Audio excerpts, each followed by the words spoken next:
बड़ी खेद की बात है कि ये दूसरी बार उनके साथ में हो रहा है जब उनको डिसीजन लेना पड़ रहा है कि बड़ी दुर्भाग्य की बात है कि दूसरी बार भी उनको इस तरीके से बैकआउट करना पड़ गया है। महिला के ऊपर कोई इस तरीके की हरकतें होती हैं, कभी कभी मर्दों के साथ भी ये चीजें होती हैं। जो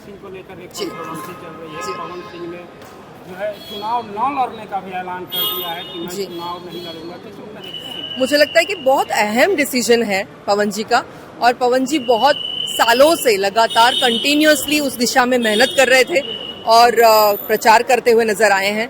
तो बड़ी खेद की बात है कि ये दूसरी बार उनके साथ में हो रहा है जब उनको डिसीजन लेना पड़ रहा है कि वो चुनाव में नहीं खड़े होंगे।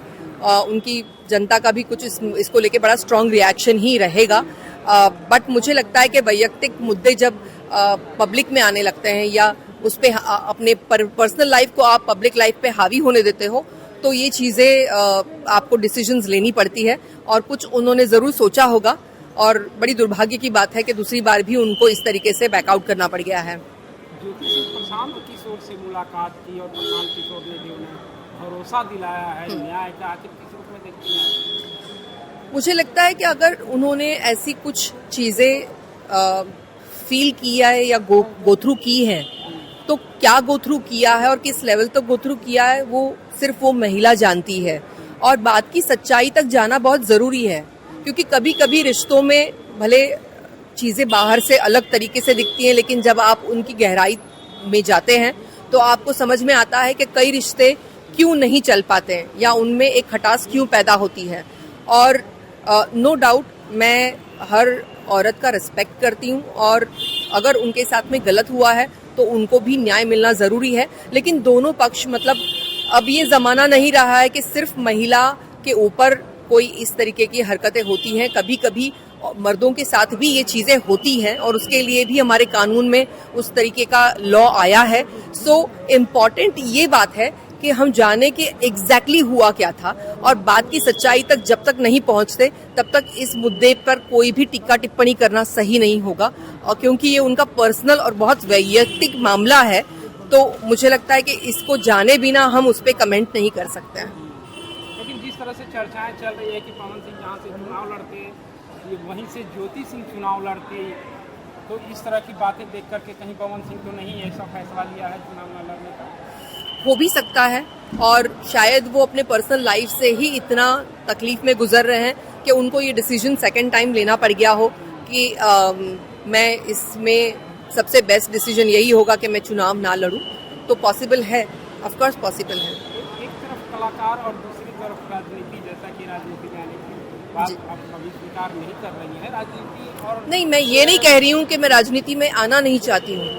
जब कभी मैं बाढ़ग्रस्त स्टेट्स में जाती हूँ और उनके लिए काम करती हूँ, तो मुझे ये करते करते ये जरूर नजर आता है या समझ में आता है, भले वो सेल्फ डिफेंस की बात करते हैं, हम इस तरीके के जो लॉज है जहाँ पे आपके विक्टिम्स जो है वो सजा भुगत रहे हैं, मानसिक तरीके से प्रताड़ित हो रहे हैं, लेकिन उनको जस्टिस नहीं मिल पाता, न्याय नहीं मिल पाता, तो तब लगता है कि गुहार लगाने कहीं ना कहीं गवर्नमेंट ऑफिशियल्स और गवर्नमेंट के लेवल्स पे आपको जाकर ही गुहार लगानी पड़ती है।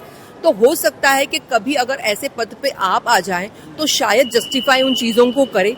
100% अब किस तरीके का मैनिपुलेशन वहां पर हो रहा है इसका आइडिया अभी मुझे नहीं है, लेकिन मैं 100% मेरी कोशिश करूंगी कि अगर मेरे होने से किसी का इस तरीके से भला होना है या किसी को जस्टिस मिलना है, तो मैं श्योरली इन चीजों को करने की कोशिश करूंगी और अच्छे तरीके से करने की कोशिश करूंगी। बिहार में चुनाव की घोषणा हो गई है और बड़े बड़े लुभावने वादे किए जा रहे हैं। जी। एनडीए सरकार ने 10,000 रुपये हर महिलाओं को देने की बात की है। जी। वहीं तेजस्वी यादव ने साफ कर दिया हर घर नौकरी।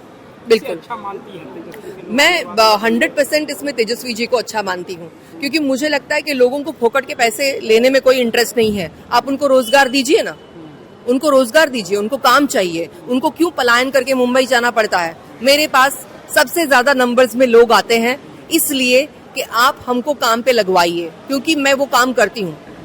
पवन जी की जो बिल्डिंग है मैं वहीं पे रहती हूँ, उनके मतलब सेम बिल्डिंग में मैं रहती हूँ, पवन जी भी वहीं उसी बिल्डिंग में रहते हैं, और वहां पे नीचे बहुत सारे लोग कतार लगाए हुए भी कई बार नजर आते हैं कि हमको कुछ काम चाहिए। और मैं ये सोचती हूँ कि अगर अपने घर में काम मिल रहा है तो वहां भाग के आने की जरूरत नहीं है। लेकिन कहीं ना कहीं यहाँ पर वो इनकम नहीं मिल पाती उनको जो मुंबई में मिल रही है, और इसके लिए उनको यहाँ से निकल के मुंबई या दिल्ली या कोलकाता या दुबई जाना पड़ता है एज लेबर वर्क के लिए।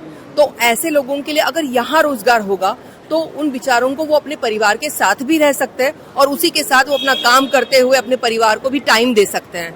और जो मुंबई जाते हैं उनका दर्द भी मैं समझती हूँ कि कितना लंबा टाइम अपने फैमिली को मिल नहीं पाते, सिर्फ छठ के लिए वेट करते हैं कि उस टाइम पे वो भर भर के बेचारे वहां से निकल जाते हैं और अपने परिवार से जुड़ने के लिए या मिलने के लिए वो यहाँ पर आते हैं।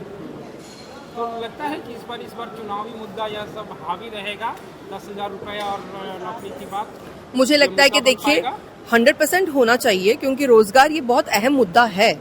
वो रोजगार भी और महिला सशक्तिकरण भी ये बहुत बड़ा मुद्दा है जिसपे गवर्नमेंट को बहुत सोच विचार करना होगा, और जो भी पावर में आए उनको ये आश्वासन देना होगा लोगों को कि रोजगार उनको देना होगा।